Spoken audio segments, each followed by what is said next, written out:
1400 سال ہو چکے ہیں اس کتاب کو آئے ہوئے، لیکن مسلمان نے صرف اسلام قبول کیا ہے، اسلام کی باتوں کو قبول نہیں کیا۔ بڑے بڑے دیندار لوگ جو ہے نا، وہ بھی اللہ کے فضل سے آپ دیکھیں گے کہ وہ آپ کو مسجد کی پہلی صف میں نظر آ رہے ہوں گے، ہر نماز میں تکبیر اولیٰ کے ساتھ نماز پڑھ رہے ہوں گے، لیکن دوسری طرف ان کی نجی زندگی یہ ہوگی کہ انہوں نے اپنے رشتہ داروں کا مال دبایا ہوگا۔ ابھی کتنا خطرناک معاملہ ہے، اور وہ یہ سمجھتے ہیں شاید ہماری نمازیں ہمیں بچا لیں گی۔ حقوق العباد تو اللہ نے ہی معاف کرنے ہیں، اس ٹاپک پہ میں کئی دفعہ بول چکا ہوں، اور وہ جو صحیح مسلم کی حدیث ہے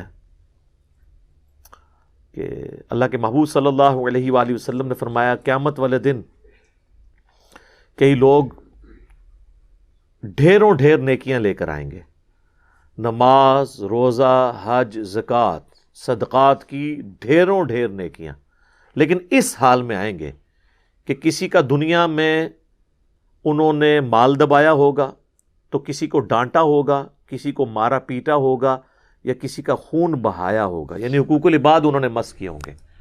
تو وہ لوگ قیامت والے دن آ کر اللہ سے کہیں گے کہ آج تو بدلے کا دن ہے، ہمیں بدلہ چاہیے۔ تو اللہ تعالیٰ فرمائے گا کہ آج کی کرنسی تو ہے یہ نیکیاں، تو یہ تو اب تمہیں کچھ بھی نہیں دے سکتا، تو تم اس کی نیکیوں میں سے اتنا اس اعتبار سے لیتے جاؤ حتیٰ کہ اس کی پہاڑوں جتنی نیکیاں ختم ہو جائیں گی۔ ابھی بھی کچھ لوگ باقی ہوں گے جنہوں نے حق لینا ہوگا، تو اللہ تعالیٰ کہے گا اب ریورس ری ایکشن شروع، نیکیاں تو کوئی نہیں ہے، اپنے گناہ اس کے کھاتے میں ڈالو، وہ جہنم میں چلا جائے گا۔ تو اس کا نماز، روزہ، حج، زکوٰۃ، صدقات اس کو قیامت والے دن کچھ کام نہیں آئیں گے اگر حقوق العباد والا معاملہ اس کا خراب ہوا۔ لہذا حقوق اللہ اور حقوق العباد یہ پیرلل میں دونوں کو لے کے چلنا ضروری ہے۔ بعض لوگ صرف حقوق العباد پہ بھی زور پھر دینا شروع کر دیتے ہیں، یہ جتنی این جی اوز ہیں، نماز روزے کی کوئی ضرورت نہیں ہے، اللہ نے معاف کر دینا ہے۔ اللہ نے کہاں کہا کہ میں نے معاف کر دینا ہے؟ یہ کس کو گارنٹی ملی ہوئی ہے؟ جن کو ملی ہوئی تھی وہ بھی ڈرتے تھے۔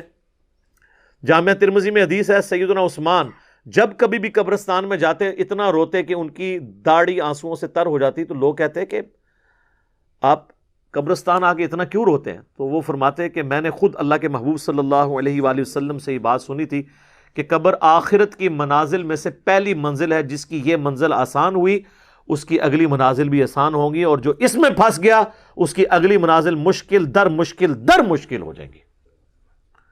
اور یہ وہ شخصیت ہیں جن کو کم از کم 3 دفعہ جنت کی بشارت ملی ہوئی ہے، جامعہ ترمذی میں حدیث موجود ہے۔ اور تیسری دفعہ تو اللہ کے محبوب علیہ السلام نے فرمایا کہ عثمان جنتی ہے، آج کے بعد جو چاہے مرضی کرے۔ اور بخاری مسلم میں وہ حدیث تو الگ سے ہے کہ اصحاب بدر جنتی ہیں۔ سیدنا عثمان بھی اصحاب بدر میں اگرچہ شامل نہیں ہوئے تھے، لیکن وہ اصحاب بدر میں ہیں، کیونکہ نبی الاسلام کی بیٹی ان کے عقد میں تھی، ان کی تیمارداری کر رہے تھے۔ نبی الاسلام نے مال غنیمت میں سے بھی ان کو حصہ دیا تھا، لیکن آپ دیکھ لیں ڈر کا مقام کیا تھا۔ تو جن کو گارنٹی ملی ہوئی تھی وہ تو ڈرتے تھے۔ ہاں یہ بات ہے کہ حقوق اللہ نے معاف کرنے ہیں جس کے لیے چاہے گا، حقوق العباد بندوں نے معاف کرنے ہیں۔ اگر بندے معاف نہیں کریں گے تو بدلہ ہی اس کا پھر وہ لیں گے، تو کون سا بندہ معاف کرے گا؟ آخرت میں تو ویسے ہی نیکیوں کی ضرورت ہے، کوئی بندہ معاف کرنے کے لیے تیار نہیں ہوگا۔ قرآن میں تو آتا ہے کہ بیوی شوہر سے، شوہر بیوی سے، بچے ماں باپ سے، ماں باپ اپنے بچوں سے بھاگ رہے ہوں گے، ہر شخص کو اپنی جان کی فکر ہوگی۔ اللہم حاسبنی حسابا یسیرا، اللہم اجرنا من النار، آمین۔